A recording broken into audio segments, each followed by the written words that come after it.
Hi guys, this is Mrs. Lamb, and today I am going to talk to you about the differences between credit, debit, and prepaid cards. So this is Financial Football Module 3. Okay, so some of my learning objectives are that, first of all, I want you to know the differences between these type of cards. I also want you to understand the benefits and the drawbacks from using these different types of cards. And I want you to learn how to manage purchases and payments. So the main difference between these kind of cards are that it's really quite simple. Pay now is debit cards. The money comes straight out of your account. Typically, it comes straight out of a checking account. Pay later are credit cards. You are actually borrowing money from a creditor and you are paying interest on that. So credit cards are not always a good idea. People find themselves in a lot of debt for a long time by using these types of cards. Pay in advance prepaid cards are basically gift cards most of the time. So somebody has paid, like you might get it for a gift. Actually, somebody has paid money to buy you that card, and then you can use the money on there, say at any store, if it's like a Visa prepaid card or something like that. But if it's a card specific to a store like Best Buy, then you have to use the card at Best Buy. So a debit card looks like a credit card, but it works differently. When you make a purchase with a debit card, the money comes immediately out of your bank account. And, if you use your card too much and the bank doesn't keep up with it exactly, you could potentially overdraw your account. It usually doesn't happen with debit cards. They usually decline them if you don't have enough money, but if it ever comes to the fact where you overdraw your account, you take out more than what you have, you go in the negative, and your bank will charge you a fee. So you don't want to do that.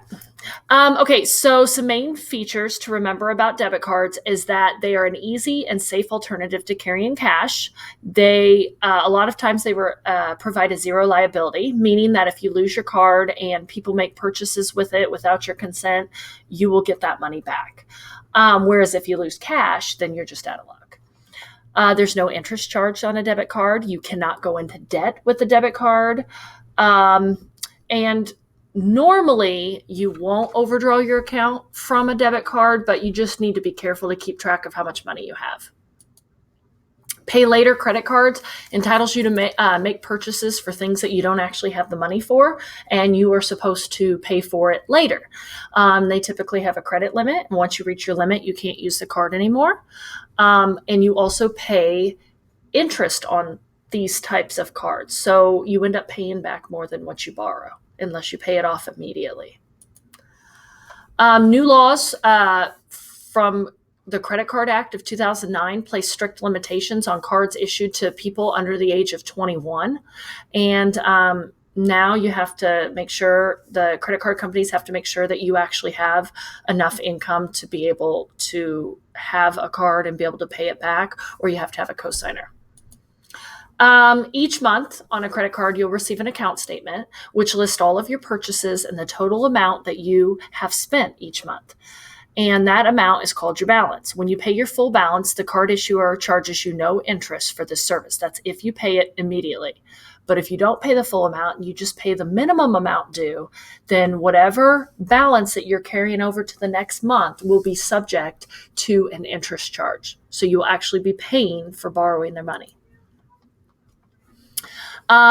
So as far as credit cards go, one of the main features that are really good about credit cards is that they let you shop online, but really debit cards do now as well. And also there's PayPal. So credit cards are really convenient to book hotel rooms a lot of times and rental cars, because if you just use a debit card, a lot of those businesses will place a hold on your account for a certain amount, whereas with a credit card, they don't do that.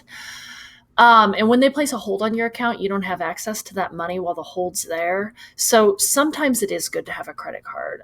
I would just say for things like buying airline tickets, reserving a hotel room, and reserving a rental card. Those are the three main things I can think of where you would actually want to have a credit card and not a debit card. Just don't abuse credit cards. If you don't use them wisely, you will end up in debt. You'll hurt your credit score.